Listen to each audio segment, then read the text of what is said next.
Let food be thy medicine, and medicine be thy food. This classic quote, attributed to Hippocrates, is finding renewed significance with evidence-based science. Lauri Lang, a licensed nutritionist, believes what we eat has a profound influence on preventing diseases, improving our quality of life, and influencing longevity. Her information is evidence-based, and in the next half hour, Lauri will provide you with guidance and information to help you reduce inflammation by choosing the right foods. My name is Jim Lang. I'm a CPA and an attorney and a financial advisor who helps IRA and retirement plan owners get the most of what they've got. You might be thinking, why am I talking about nutrition? Well, I had a client appreciation event, and I invited some of my clients to my house for dinner and an informal, but I think very informative talk with Lauri Lang, presenting information about how important it is to reduce inflammation and how you can do that through diet. She provided us with some eye-opening information, and I wanted to provide clients, business friends, anybody who is interested in improving their health with this, I believe, critical information. So we shot this short video where I'm going to share it, again, with clients, business friends, etc. As a disclaimer, I claim no medical expertise, but interestingly, there were actually two physicians at the dinner and talk, and I thought that they would be really skeptical. You know, Lauri was spouting out some statistics and how, 40% reduced chance of certain diseases and all these things, and I thought, man, these guys are going to really go to town and say that she isn't evidence-based and she really isn't on top of her game, and I really thought that they were going to shoot this talk, but they really liked it. In fact, they actually supported what she was saying, and I was really that much more impressed with the talk because it sounded good, but I thought, well, can it really stand up to, let's call it scientific evidence and scientific minds by some people who I will tell you are not necessarily easy, and they are cynical by nature. I've referred many clients to Lauri and for nutrition and diet consulting, and it has always worked out well for anybody that I referred. Lauri has consulted with them. She has designed diets for them. She's actually gone to Whole Foods and kind of helped them go shopping. It has been a long, great association with Lauri, who has designed my wife's, my daughter's diet. And I thought it would be great if I could provide some of this information to you. As a bonus, eating healthy doesn't have to be like eating cardboard. It can actually be, in Lauri's exact words, yummy. So with that, why don't we get into the meat of the program. Lauri, one of the things that impressed my guest was that you really concentrated on reducing inflammation by diet. Why is reducing inflammation so important? That's a really great question, Jim. And to answer that, pretty much medical research is converging on inflammation as the common link in almost all disease, whether we're talking about heart disease, cancer, diabetes, Alzheimer's, osteoporosis, even depression. It's amazing how deep those tentacles go. Inflammation is a common link, in addition to the fact that inflammation totally speeds up the aging process. And I don't know about you, but I am certainly at the point in my life where if somebody asks the question, what am I willing to do to slow down the aging process? I raise both hands, maybe a leg, a little bit more. And so in terms of, I'm going to give you a quote by a recent physician I was reading who was expounding on the benefits of reducing inflammation, in addition to some ways of doing that, which I will share. But Michael Greger, who is an MD and a fellow of the American College of Legal Medicine, says, and I love this concise way that he said this, what we eat is probably the most powerful and pliable tool that we have to attain a chronic and systemic modulation of the aging process.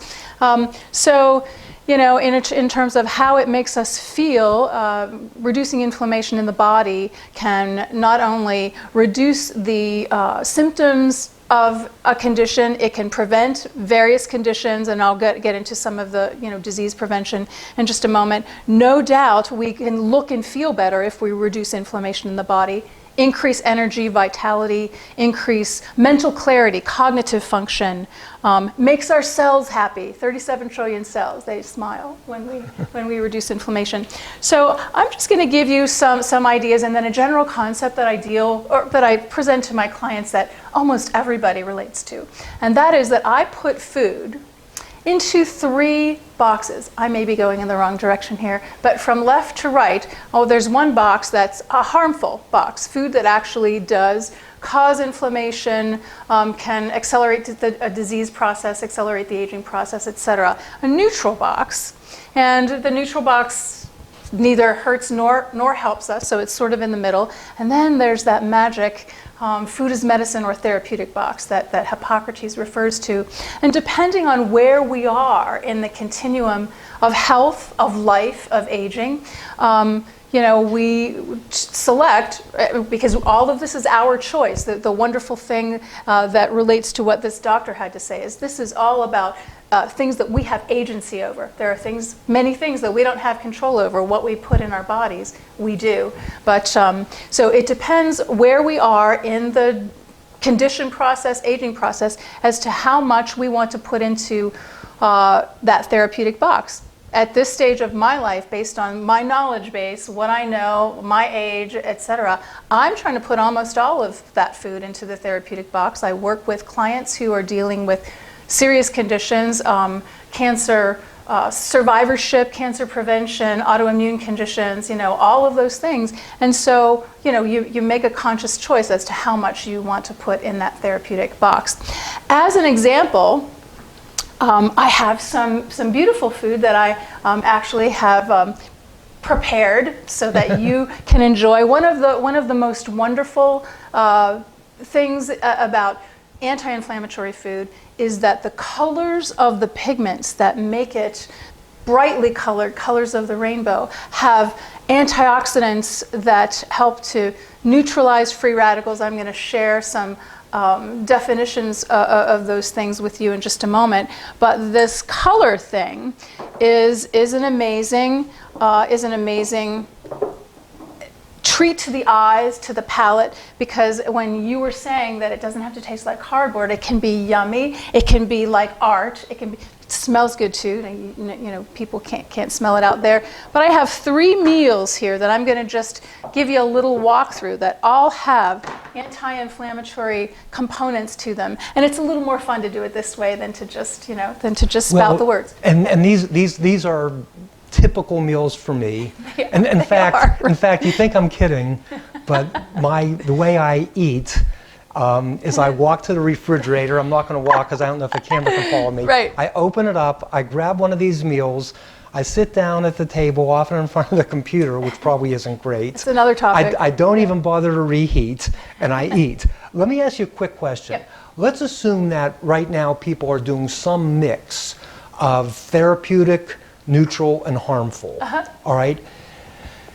Will adding some therapeutic and maybe reducing neutral and reducing harmful some, will that have a significant benefit? Because I think you're going to have a hard time telling people you can't drink anything, you can't have that piece of chocolate cake, although I do happen to be no sugar, no gluten, no dairy.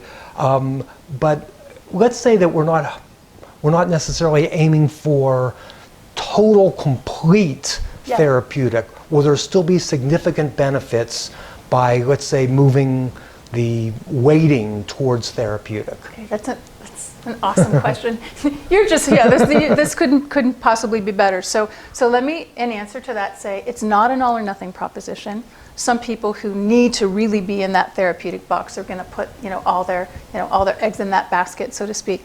But so let me go back then and instead answer the antioxidant and free radical question, because the question that you asked is, does it all have to be great for it to do me any good? And the answer is absolutely not. Absolutely not. So I'm going to give you a little, I think it's a fun definition of antioxidants and free radicals, because almost everybody out there has heard these terms before, and maybe some of them, especially the science-oriented ones or the physicians, know the answer to this, but even the physicians and the science people at your, who are guests, appreciated this definition. So the free radicals are the bad guys, the antioxidants are the good guys. And so free radicals in reality are unpaired electrons, so single electrons. And when electrons are single, they're nasty and they rip through your body and punch holes in your cells, which can cause disease, speed up the aging process, etc. Now,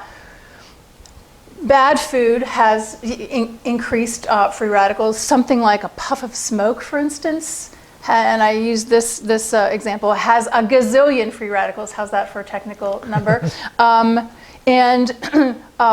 Even some natural processes, like the process of digestion, promotes some free radicals. Exercise promotes some free radicals. So it's not like we can not produce free radicals in our body, but we can reduce them by the choices that we make. And what happens with antioxidants, which are the good guys, are they're electron donors. So that means that they have an extra electron, they give it to the free radical, now it's a pair. And when they're paired, instead of being single, they're stable and they're happy and they don't damage you anymore. So again, in answer to that question, so let's say that your stack of free radicals based on your body processes and the choices that you make is, I'm going to just assign some numbers, is 1 million free radicals. But in the food that you eat, while you eat some foods like this, as well as having some small amounts of whatever conventional food and food that doesn't fit this, if that equals 2 million, then you're 1 million in the black. I mean, it's a numbers game too. So it's all good. Does that answer your question somewhat? Mm-hmm. Yeah. So it all is good. And so now, if it's all right with you, I'm going to share some of your food with the people. All right. So I have an example of 3 different meals here. I'm going to start with this one. Okay. So this one, if you can see, this is a purple cabbage that is roasted with dill, garlic, olive oil, and scallions, and some sea salt. There is also a salad that has arugula, spinach, pomegranate seeds, steamed organic green beans, some almonds, and then some organic chicken breast that is sautéed in olive oil with a little coconut milk, a lot of turmeric, some cumin, scallions, and some other spices as well. So there's a whole wellspring of anti-inflammatory foods here. There's a few groups represented that I want to expound on. And what about that little red guy? Because that's what I really like. The pomegranate seeds. Oh, that is the pomegranate seed. Oh my gosh, so you weren't really sure what the heck that little red guy was, right? So pomegranate seeds, so since you asked that question, I'm just going to expound on that. So you see that there is a rainbow of colors here. It's beautiful colors. And in the pigments, there are extra antioxidants, and now we know what that means. Pomegranate seeds, interestingly, are one of the really highest ORAC foods. And ORAC is an acronym that stands for Oxygen Radical Absorbance Capacity. So since we just had our little example, what that means is that it really knocks out a whole bunch of free radicals. So oxygen radical absorbance capacity. So as you eat that beautiful red, juicy, sweet pomegranate seed, it's really doing a lot of work for you. All right, and a quick question about the source of the ingredients. Yeah. So you go to Whole Foods, I take it, and get the organic that was harvested during the full moon with the coyotes howling and the whole bit, I assume. Yeah. And I assume that the core ingredients are really critical in the quality of the ingredients? That's another excellent question. Okay, so the answer is yes, although it's not always at the full moon. But yeah, the answer is yes. And the question is the question that I'm going to answer is about organic foods.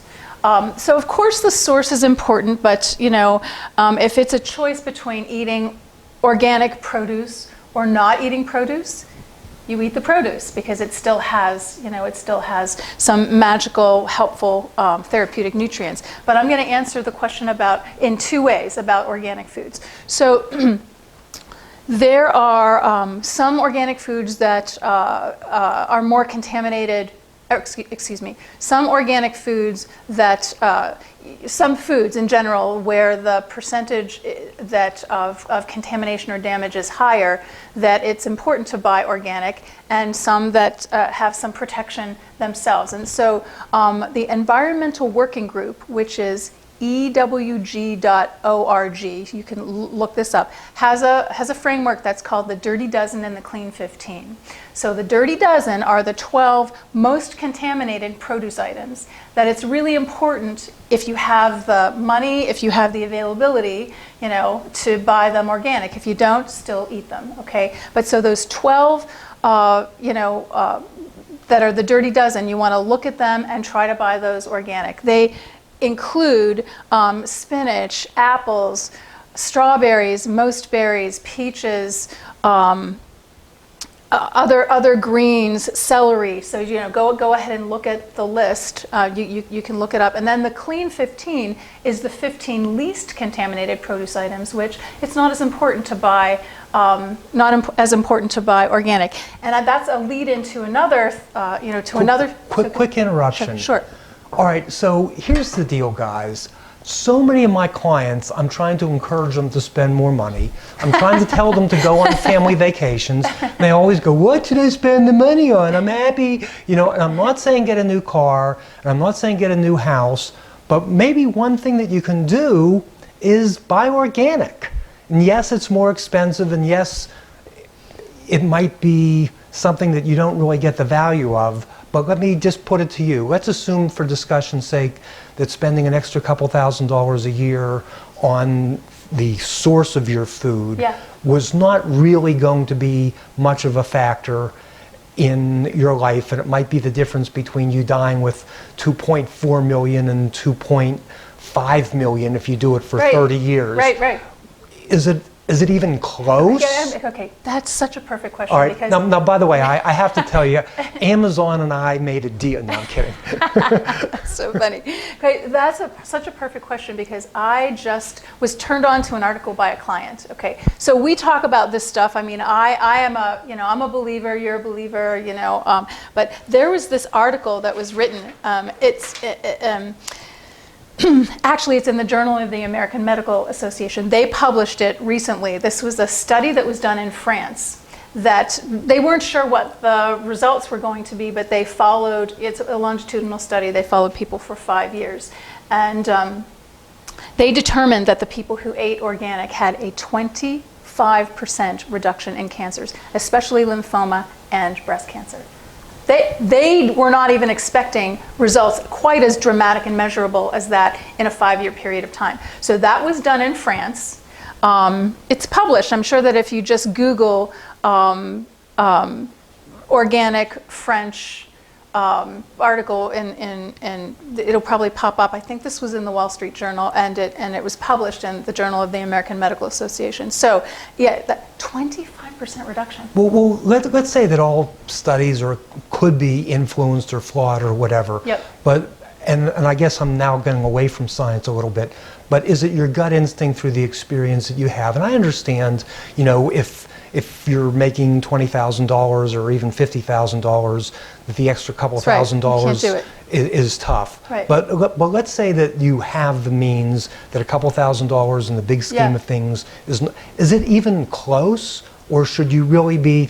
And I know, and I understand about the 15 organic bads, which sounded to me like things that didn't have peels or skin or things like that. Okay, I want to address that in a minute. But All right. yeah. But in general, it's probably just a good idea. You bet, it is. If you can afford it, to buy organic. That's right, it is. All right. Okay, so yes, it is. If you have the money, just do it. I mean, because, you know, and so we're not talking about exclusively vegetables and fruit. I mean, that's you know, a lot of it. But this study was also about, I mean, not everybody eats dairy, not everybody eats meat, not everybody eats chicken. But this study included all of those things as well. And so if you do eat those animal products, especially because of the way things are raised conventionally, the way, you know, they are filled with, you know, hormones, antibiotics, they're not humanely kept, so their bodies are then filled with stress hormones. It's just, there's no doubt about it. And this was, you know, like shocking to the people who even, you know, designed the study. Okay. So, yeah. Yeah, because here there's red meat, you know, there's salmon, there's chicken, but presumably these cows were better taken care of. They didn't, you know, they weren't fed the wrong foods. They didn't have antibiotics. I know you have a little bit about the quality of the salmon, and the same with the chicken. And there really is a difference between that and, I don't want to mention a brand because they're going to... Feedlot raised conventional animals, right? The stuff that you're buying that's inexpensive, mass produced. They feed them generally growth hormones so that they can grow big, fast, harvest, make money. I mean, that's just, you know, what part of the model is, right? And I'll tell you, I don't do much shopping, but when I do, and I see, like, you know, the organic and then the regular, because I sometimes go to places that have both, I think, boy, do I want to really pay double? It looks like the same, probably tastes roughly the same, and the answer is yes, I want to do that. It is. Okay. Because here's the other thing. I know, so you're a finance guy. Well, what's the very best? The very best investment that you can make is it's right here. It's right here. Because without this, nothing else really matters, right? Mm-hmm. That's a good lesson. Okay, continue. Okay, so here I was just going to go with, a tangent, not a tangent, from the question of the Clean 15 and the self-protective nature of some foods. So some of those Clean 15 are indeed foods with peels, like avocados and citrus and bananas and pineapples and stuff like, and citrus, I already said that, and stuff like that, and onions. However, some of them aren't. One class of vegetable that's a very special class of vegetable that are in all of Jim's and family's meals are cruciferous vegetables. Cruciferous vegetables include broccoli, cauliflower, cabbage, Brussels sprouts, arugula, kale, collard greens, radishes, horseradish, and some other turnips. You can look up cruciferous vegetables. A very special class of vegetables that has anti-cancer properties. I mean, they were in on the ground floor of knowing that food really fights cancer. All kinds of cancers, but sex hormone-related cancers in particular, like breast cancer and prostate cancer. And the amazing thing is that all of those vegetables that I just mentioned that are cruciferous, none of them have peels, and they are all Clean 15. Isn't that interesting? It's just one of the magical things about the food kingdom. This class of vegetables that fights cancer and helps detoxify the liver and whatever has natural self-protective qualities, so it doesn't absorb pesticides in the same way that other things do. Isn't that amazing? Okay, so you could get away with non-organic cruciferous vegetables. That's right, you could. Okay. Mm-hmm. Yep. So another great thing that's in here is the turmeric. So the turmeric, that's the reason why this chicken is bright yellow. And that's the reason why this cauliflower turmeric flatbread is bright yellow.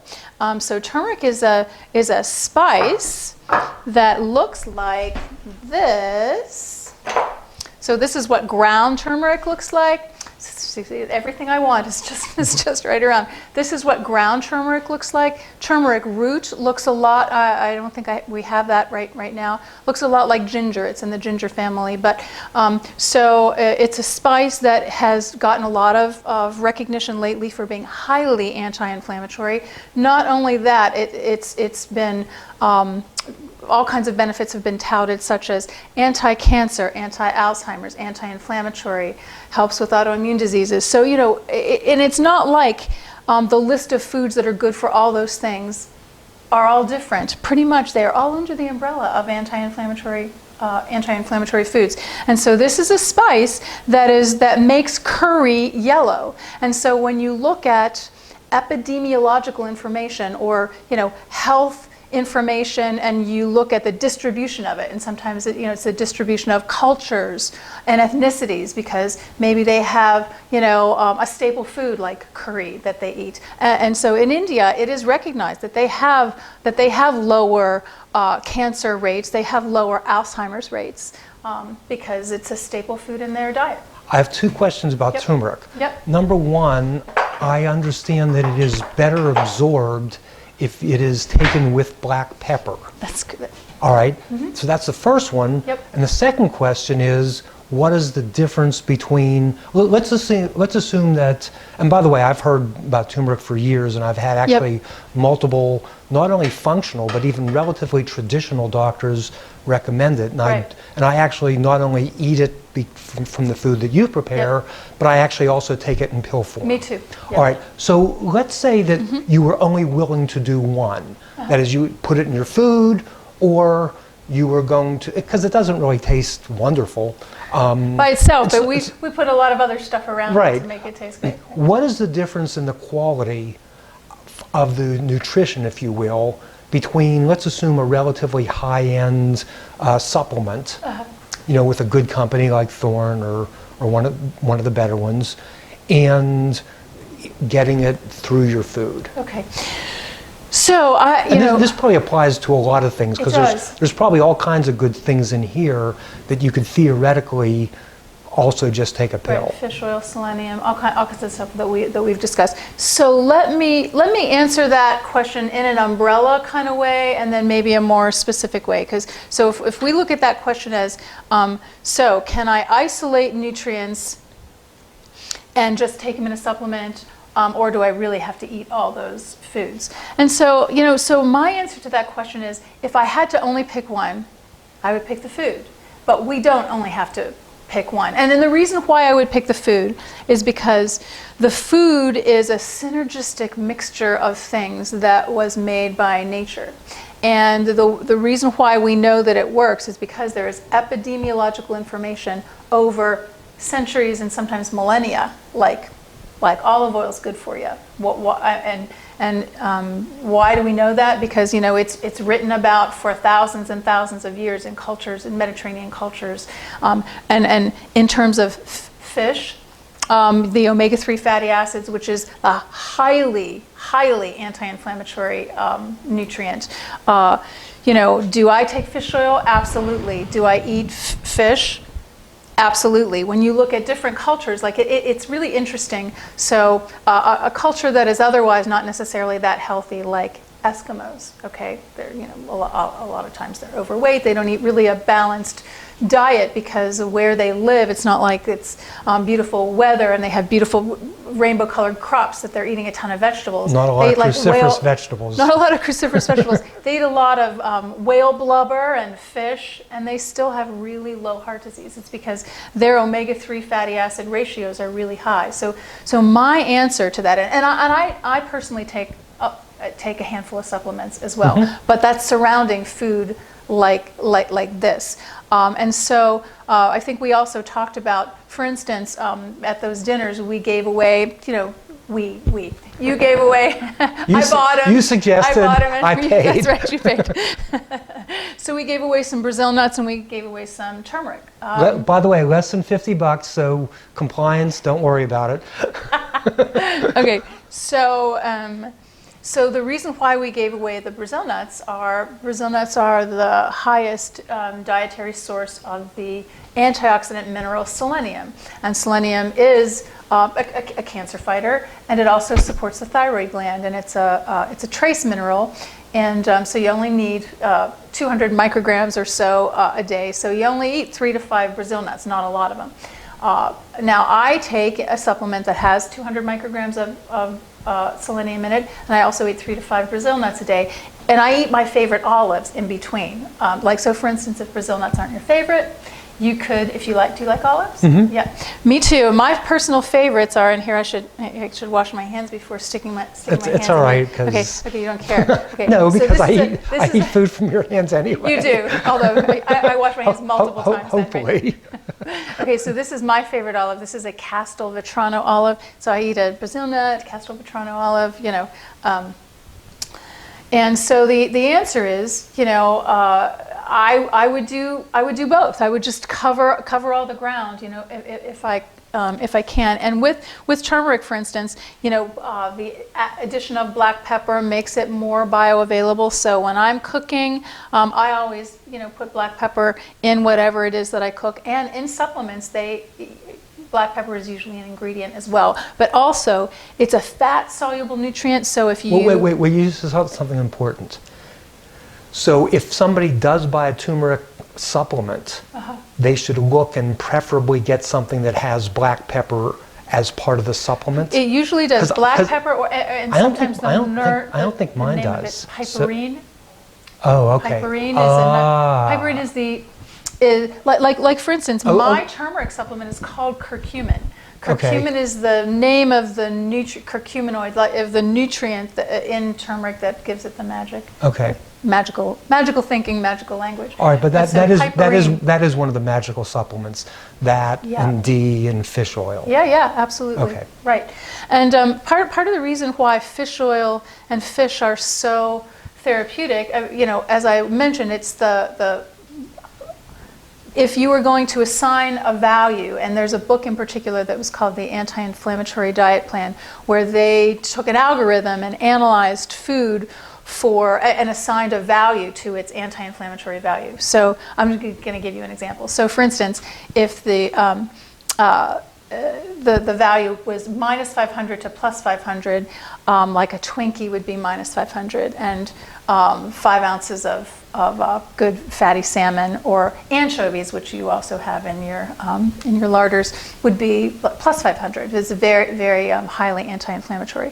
So, but back in the day, the ratio of how much omega-3 versus omega-6, which is a little technical, more pro-inflammatory fat, was much higher. The omega-3 ratio was higher. So now, because if you eat a more varied diet that's not so much in that therapeutic box, it will inevitably have more omega-6 in it. So you want to even up that ratio to get it to where it is, you know, therapeutic, and you're where you want to be. That's why you eat it and maybe take supplements as well. Yep. All right. Do you want to tell us about cauliflower bread? Yeah. Which by the way, is that has become one of my staples. So I'm no sugar, no gluten, no dairy. People, oh, don't you miss bread? I love bread. I could never give up bread. Well, your cauliflower bread actually tastes pretty good. And so maybe what is some of the differences in health between, let's say, a more traditional, even a whole wheat bread, versus a cauliflower bread, which probably, I don't know, 4 or 5 of these every day. And the other thing that I do with them is I will put them on a plastic bag and take them, say, on a bike trip or a hike or something. Yeah. And so everybody else has food that they're afraid is going to get rotten or, you know, is going to develop bacteria and stuff like that because it's outside, because it needs refrigeration. Yeah. You know, this is almost like an energy bar that is easily portable.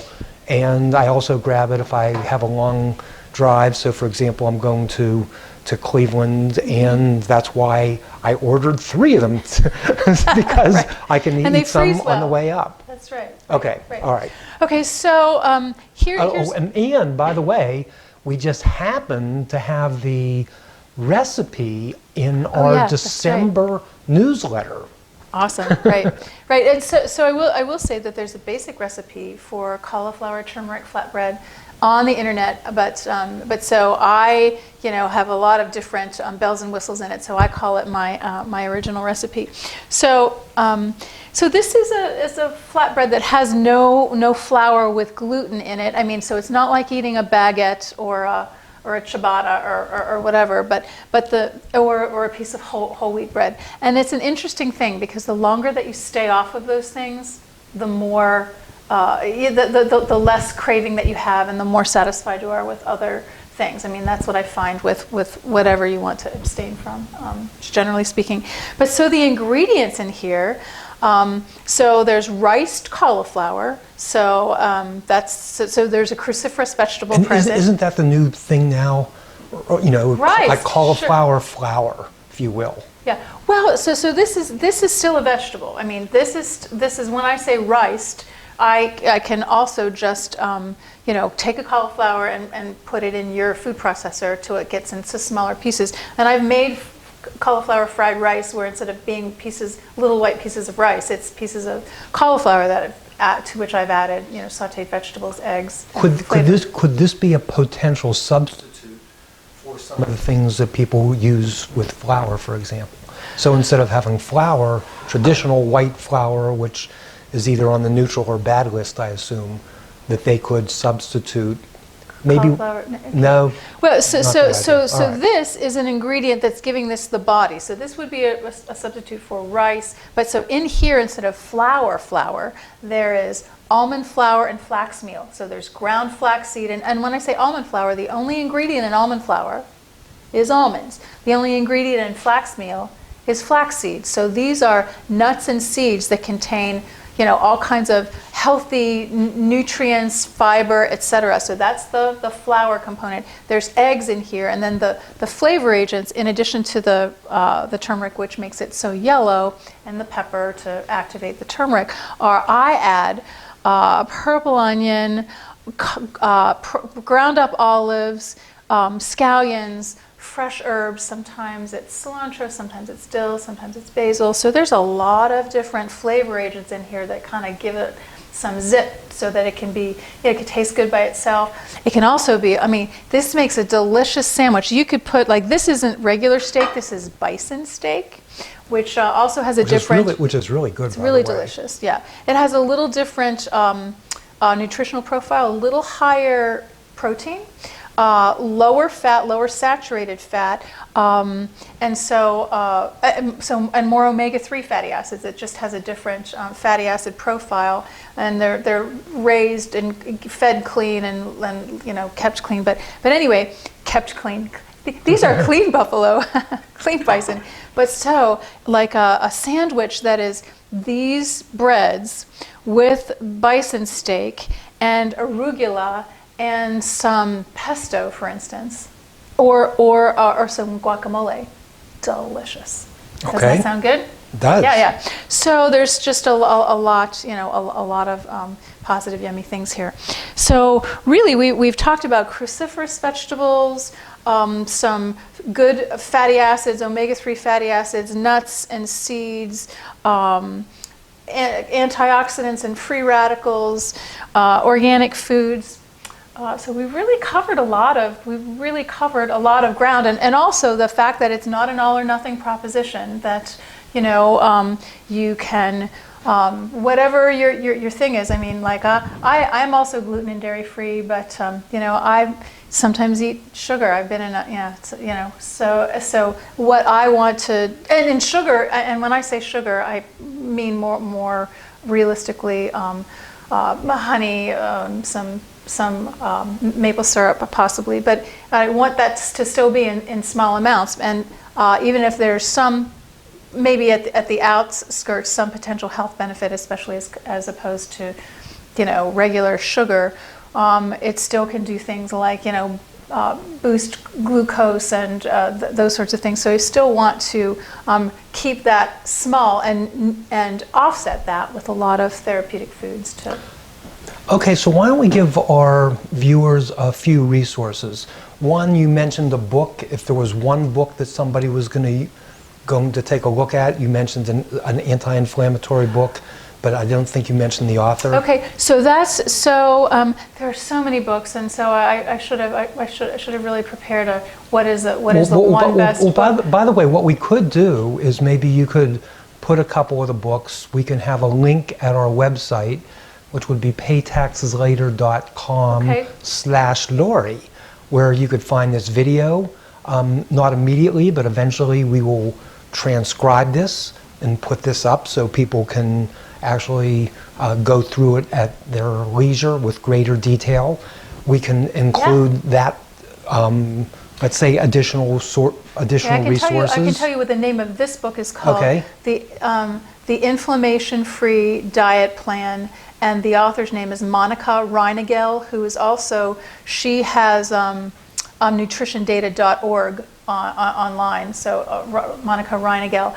There's also many books. Instead of giving you a whole list, we'll do that in a more formal way. I will throw in one for those of us, including me, who have autoimmune conditions. And by the way, there's zero doubt in my mind that I have a much healthier lifestyle in the things that I can do, because I do eat Lauri's food, and I have some of the neutral and some of, well, occasional bad, but basically good. And very frankly, I would be in much worse shape if I didn't. I know that with 100% certainty.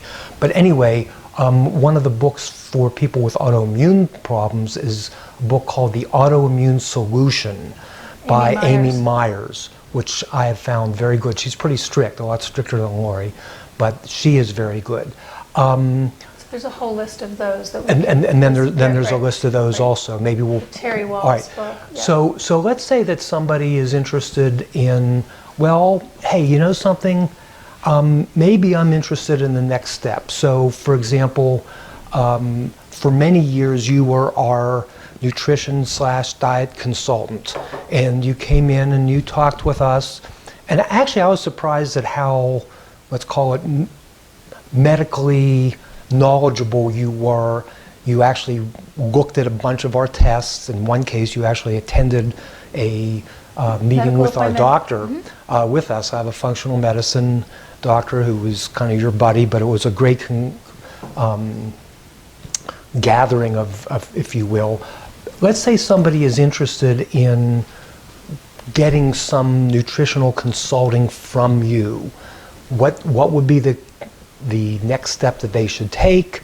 And by the way, I have referred you a whole bunch of clients to you. I don't get a nickel, other than, I guess theoretically I do, because they're going to live longer. And if I'm in business longer, I'll make more money, right? But I don't get any, let's say, direct commission. I'm very grateful. And I've heard nothing but good things. And so you have done some consulting with them. I know you told us some things that were surprising, like eat tabachnik frozen soup instead of this other frozen soup because it has the this or the that. So things that were very practical. I know in several cases you actually took people to Whole Foods. Oh yeah, that's. And we could probably do a whole other talk on how to eat at Whole Foods, but we're going to run out of time and attention. So it has meant enormous benefits for our family. And by the way, I have a slightly different diet than my wife and my daughter. Partly because we like different things, but also partly because we have different needs that Lauri has actually analyzed. What would be the next step for people if they were interested in moving forward with you? Should they give you a call? Should they go to your website? What is your website? Why don't you give people your contact information? Those are great questions, and I'm very grateful for all the referrals. It's very positive. Well, it has, everyone has come back great. That's great. I love it. Okay, so the best way is to either reach out and call me, or send me an email, or go to my website and there's a drop in. And what I generally do with people is talk on the phone a little bit to just hear what their goals are, hear what they're thinking. And what I generally ask people to put together is a couple of days of a food journal, so that I get an idea of what they're currently eating, a list of supplements and medications that they're taking, and lab reports if they have it. I mean, I'm a registered and licensed dietitian nutritionist. Went through a clinical a clinical program. I've worked in hospitals, I've worked in nursing homes, I've worked, And for how many years? I've been doing this for 20 years. For 20 years. Yeah, I've been doing all of this for 20 years, and I've also through Highmark been at the health places where I started, and so met people with conditions along the whole spectrum. So in addition to the foundational education that I received at the University of Pittsburgh, second career. Because I was going to say, because I'm really 100. That's how great this is. But she's older than she looks, by the way. A right. gentleman doesn't say, but I'll say that much. Well, I'm the same age as Jim, so, and we're both very youthful for our age, right? So, analyze all of those things so that it actually paints a picture between the food that they're currently eating, their meds and their supplements, and their lab values. Okay, why don't we be real specific? Telephone number, website, email. Yeah, that's great. Go ahead. Okay. So my telephone number. Oh, yeah, right. Okay, so my telephone number is 412-327-3979. One more time, please. 412-327-3979. And your website and is? My website is laurilang.com.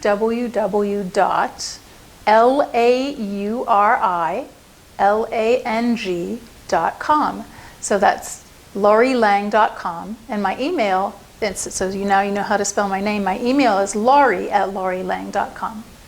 Okay, and finally I will end with one note. I heard an interesting definition of learning recently, and learning is change of behavior. So sometimes when I give financial workshops, I get some very bright people who are intellectually interested, and they attend and they say, boy, Jim, that was great. I got all kinds of great information, and then they just go about their business without doing anything. And I consider that kind of a failure. And I would actually say the same thing here. Yeah. What I really want is some type of change of behavior, improved lifestyle, improved eating, potentially looking at some of the books and resources that Lauri mentioned or that we will post on our website, potentially contacting Lauri directly for services. But I really think that this information can have enormous benefits for your life.